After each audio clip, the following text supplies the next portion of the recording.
Hi, everyone. We're just going to wait about half a minute or so for people to join.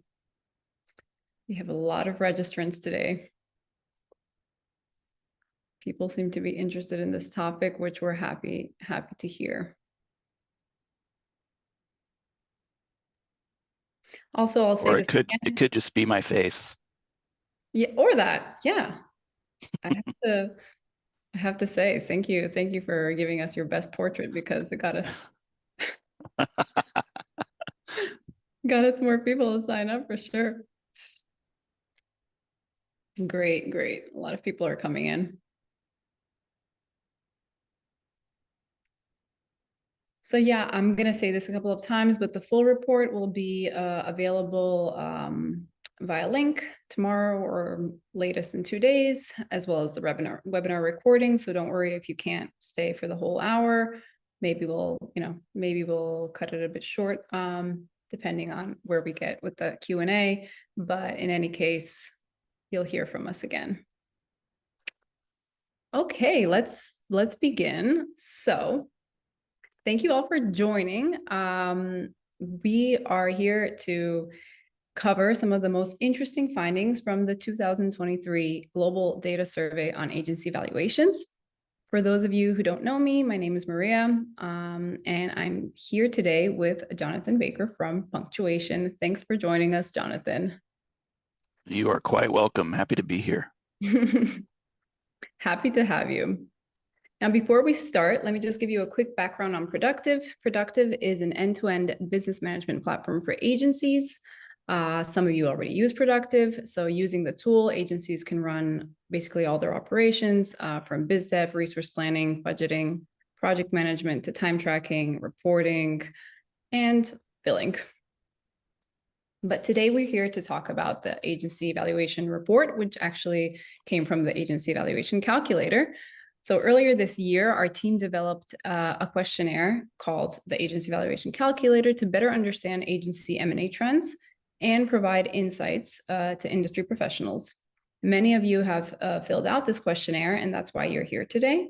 We'll dive into our main findings in a moment. But before that, please introduce yourself, Jonathan, and tell us a bit about your background.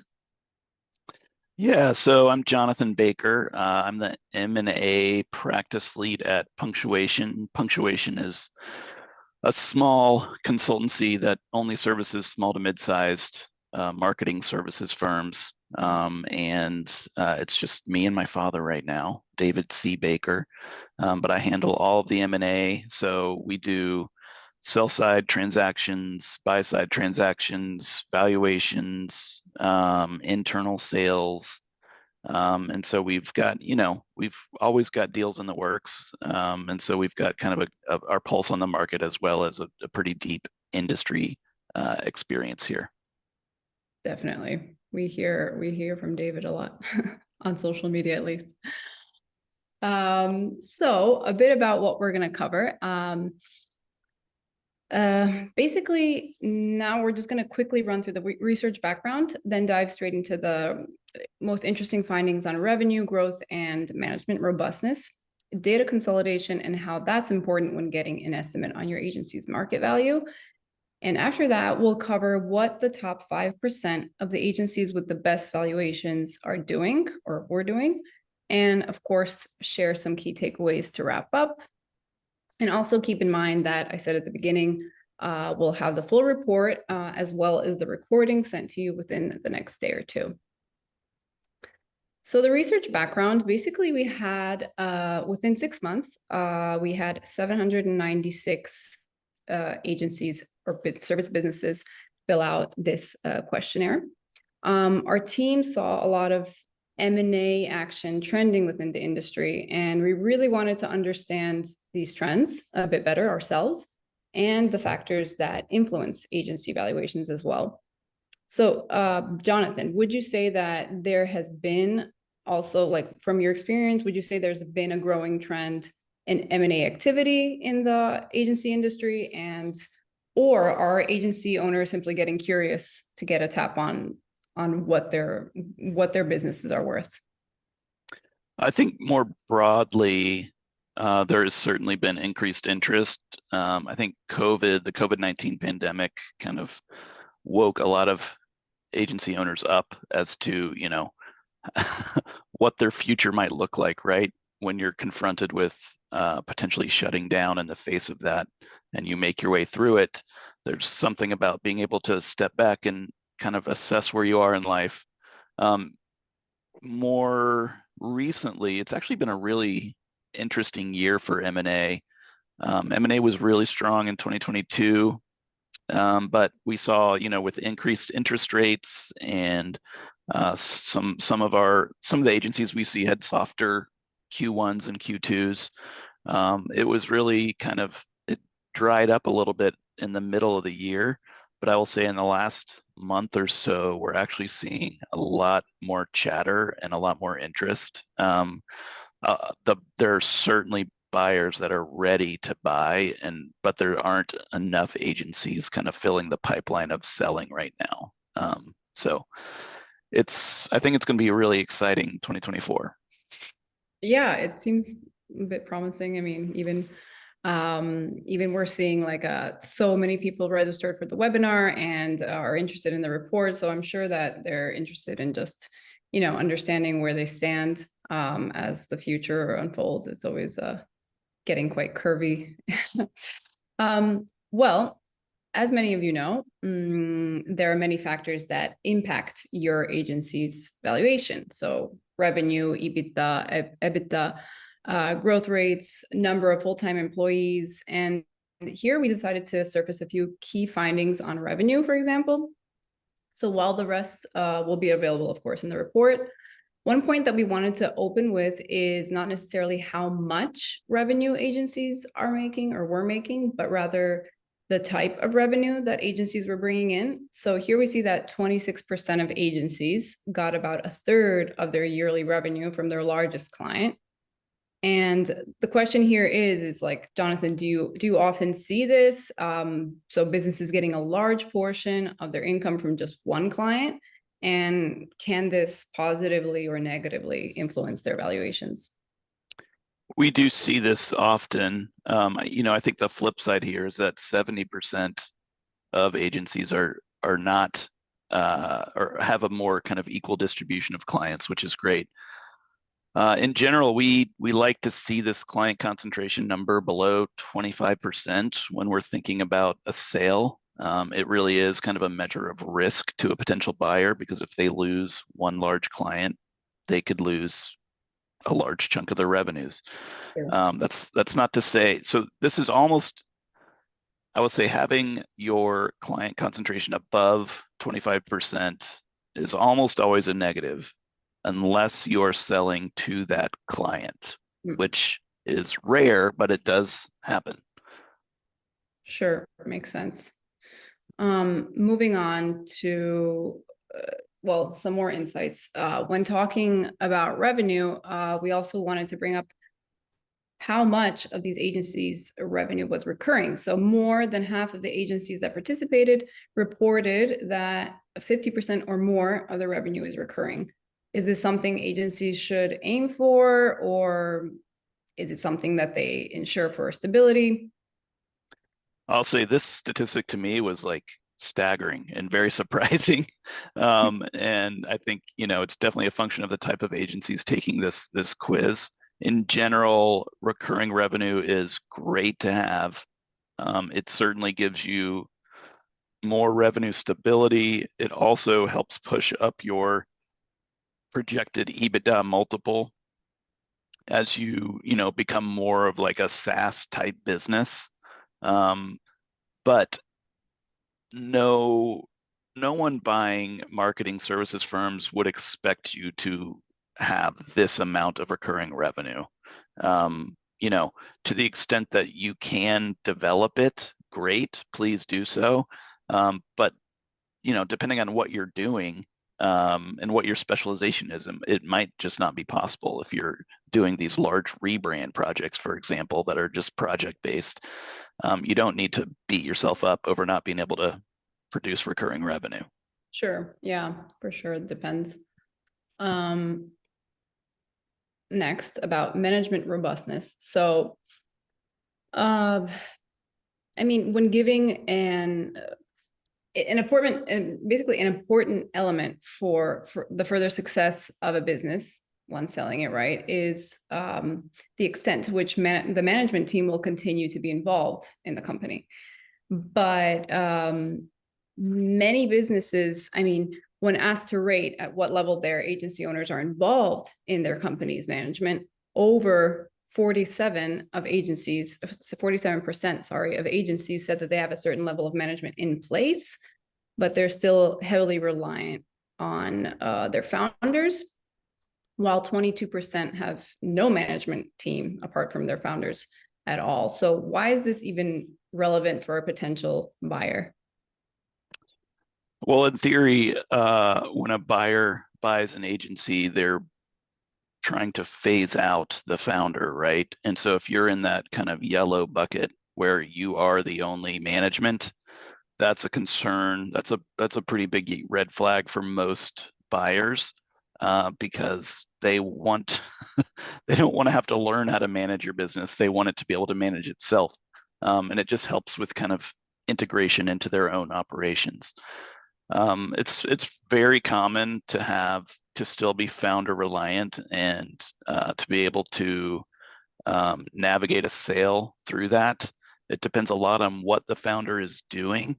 And so to the degree that the founder is completely out of, day-to-day operations, account management, and focusing more on strategy and business development, those are the kinds of things that a buyer is going to look for.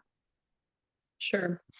And then naturally, if we continue, the transition period is super important. So when giving an approximation of how long their transition plan would last, should their agency get sold, of course, around half of the agencies who took this survey stated that their owners would likely stay in the company for 12 to 24 months, while almost a quarter said that that would depend on post-transaction opportunities. And does this surprise you?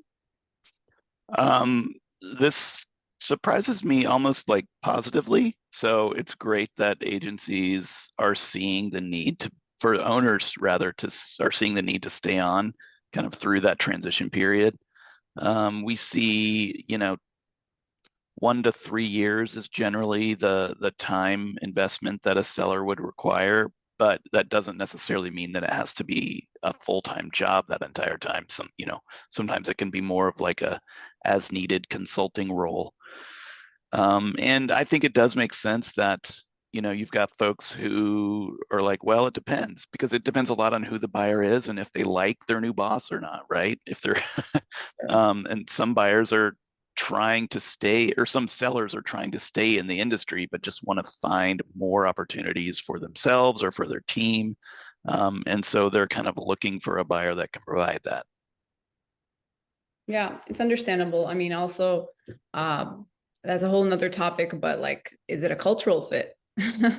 Did some kind of chemistry, did some kind of bonding happen there? Like, will they work well together? Yeah, it all plays a big role. It's a lot like dating. Yeah, business dating. Now moving on to data consolidation and business operations tools. So this has been a important topic.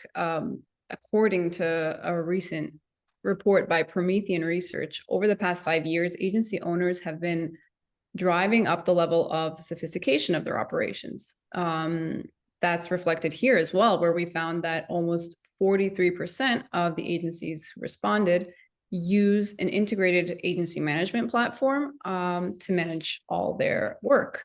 And still, altogether, almost half use a mix of separate tools, which in the end, they have to, use different ways to consolidate all their data for either time tracking, resource planning, reporting. So, Jonathan, when speaking with agency owners, do you see an increase of interest in getting business data consolidated, getting it automated? And do agencies understand the importance of having real-time and historical operations data to get a fair valuation? I think where we see this play out is one in the valuation phase, right? Which is like the first part of kind of finding a deal. And to the extent that you as a seller can provide super clean financials and really buttoned up processes, those are the types of things that help smooth a transaction out. Um, Buyer will always want to know that you have put process in place for anything kind of that you can, because they don't want to be in a spot where a key employee leaves with all this institutional knowledge and then they're stuck holding the bag, not knowing what to do, right? And so tools like these certainly are helpful, and I think become even more helpful during the transition from during the transition of a sale. Yeah, for sure. Yeah, for sure. It's not only for the valuation part, but also for merging everyday activities, right? Operations and how you go about exactly what you said, like not relying on on colleagues or teammates who have been around for ages and just know things, but that you really have the mapped out process or handbooks written or you know. Yeah, I mean, besides the helpfulness of just having that stuff in place, I think it sends a signal to a buyer that you are kind of a grown-up company and are treating this not like a hobby. You're treating this as like a real business enterprise. Sure. Yeah. Now we're going to move on to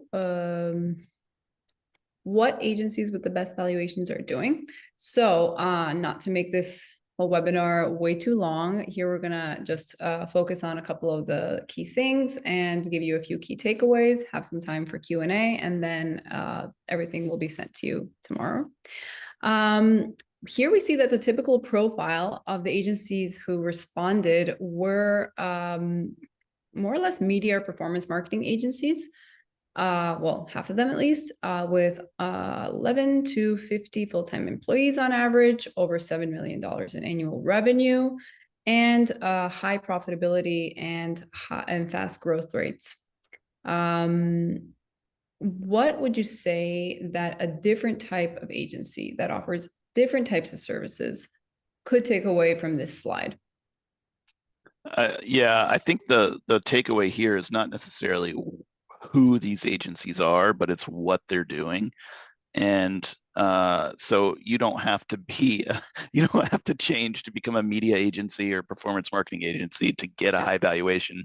But let's kind of peek under the hood and see what are some of the commonalities between the agencies that have the highest valuations. Yeah. So besides all this mentioned here, we have a couple of core things that really got them the higher valuation. So for one, over 70% have robust management teams. Around 33% had both inbound and outbound marketing strategies in place. Very important to fill the pipeline. Yeah, I mean, I'd like to see that higher.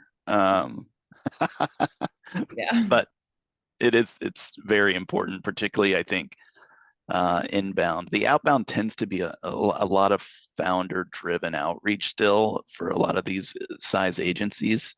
And so having an inbound marketing strategy in place to help when the founder is no longer around is important. Sure. And then 57% had less than 10% of their revenue represented by their largest client, which means it's, you know, much lower than your 25%. I mean, your what you suggested was elite, like maximum 25%. Here we're seeing that the best ones um, had much less of their revenue represented by their largest client. Yep, So this is yeah. great. Yeah, earlier we saw a third, like on average, a third of their revenue comes from one client only. So the best ones, clearly this is a big difference. Then around 33% have established business development teams owning sales with the founder support. So can we comment on why established BD teams are important for potential buyers? Yeah, I mean, obviously, I think you have to be a certain size in order to necessitate having a business development team. But once you get to that size, it's important that you are not overly reliant on the founder to be the rainmaker. I mean, you've got a lot of overhead at that point, and you can't be reliant on one person to cover that overhead day in and day out. You need strategies in place. You need people who are specialized, and this should also be the role of account managers to help grow their own accounts. Sure. Yeah, so this is what the agencies with the best valuations are doing. Also, the transition periods here. Can I make one comment on the previous slide? Yeah, I think, go ahead. there's only so much that you can measure in a report like this. Yeah. But there are certainly some softer things that are important in order to increase your valuation. And, a couple of those would be your brand positioning, and how tightly you are positioned in a market, whether it's a certain vertical or it's a horizontal positioning. Your geographic location is also important. It's becoming less important with hybrid and remote work, Yeah. but we see that agencies that are based in New York, for example, tend to command higher valuations because New York is still considered kind of a hub in the US. So, there are things that you can do besides the things that you see on this slide to help increase your valuation. For sure. Yeah. And if whoever is here and took the actual questionnaire is probably familiar with the fact that we did have a couple of, short questions on this, but as it's kind of like also like a subjective matter where like it's hard to do a self-evaluation on like how is my branding? Okay, how do I define it? We'll get into that later. As I was saying a little bit more on what the agencies with the best evaluations are still doing is something regarding transition periods and something about something with business operation tools where over half of the owners said that they would stay in the agency for 1 to 2 years after selling. So, and while only 28% were dependent on post-transaction opportunities. Would you say that longer commitment to staying in the agency after selling is something that you see often? And it's certainly important. I think the longer your potential commitment is, the more opportunities you will have in terms of finding a buyer. There are some buyers who will, demand that you stay for 5 years, for example. And so if you're like, no, that's off the table, I need to be out in 2, then that buyer is not going to suit you. So the longer you're willing to stay, the larger your pool of potential buyers, but that doesn't necessarily mean that you will have to stay that long. It will depend a lot on the individual transaction. Sure.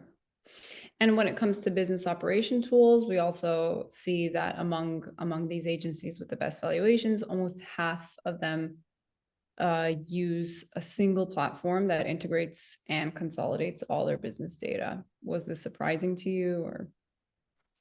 Well, since you guys did this survey, it wasn't surprising. I imagine a lot of them are on productive software. Yeah, does make sense. Yeah. Moving on to key takeaways. What's recommended? So we got some do's and don'ts. First of all, BD team, what to do, Jonathan? Yeah, do set up a business development team. Do have a strategy in place, processes in place, particularly around inbound sales, and making sure that you're, developing thought leadership, make sure that you're appearing on podcasts, speaking at conferences and seminars, writing a book even. These types of things really help round out a complete business development strategy. Yeah. Then we have next. Yes. Yeah, so do diversify your client portfolio. Yeah, I think we mentioned this before, but yeah, it's also to mitigate risks, right? Yeah, it is. And I don't want to, harp on this for too long because we keep reminding folks and they're like, if they do have a client concentration issue, they're like, I'm not going to give up this revenue from this client. And I Or would say that's not what you should do. The goal is to, over time, add clients, larger clients, to help bring the total kind of percentages more in yeah. line. And also every agency is a story of its own and a world on its own. So it's hard to, generalize. But here, yeah, for sure they should keep this in mind. Then, last but not least, 37% of agencies have no management team apart from their founders. We actually mentioned this before, but I mean, how should agencies that are smaller in headcount approach this issue? I think it's important for smaller agencies to understand their valuation even now, and to understand the impact of growth on your valuation. So, as you grow, your EBITDA in theory grows annually, but perhaps more importantly, the multiple that you can command in the marketplace grows. So an agency, that's less than $250,000, and I'm talking US dollars. You can maybe convert this if you need to, but is sellable, but it will be at a lower EBITDA multiple. It might be in the 2 to 4 range, but once you kind of get above $1 million, then your EBITDA or your multiplier moves from 4 to 6, maybe even 8, depends on some of these other factors. Yeah. And so you need to have goals at the outset so that you can grow to a place that makes sense for you when you're selling. And if you need to grow past a certain point, right, you're going to need a robust management team. It's just a fact of having a larger agency. Yeah. Well, now to wrap up with this part, we have a little bit of time for Q&A. Our first question here is, how can we measure other factors that influence our valuation, such as brand positioning or location that you mentioned? Are there any tools we can use? Yeah, unfortunately, there aren't a ton of tools I know of. This is the stuff that you kind of need an outsider perspective on, though. We see agency owners all the time, they give themselves more credit than they should for their brand positioning, for example. So that's something that I think if you really want to put a fine point on your valuation, then you need to get kind of a M&A advisor's perspective on that. And there are certainly other softer factors that also just need someone who has, kind of has their eyes on the market and knows what's trading for what and why. Sure. And second question is, what advice would you give to someone if they wanted to build their agency with the intention of selling it in the end? I think that the things that make a business attractive to a buyer are oftentimes the same things that make the business attractive to keep.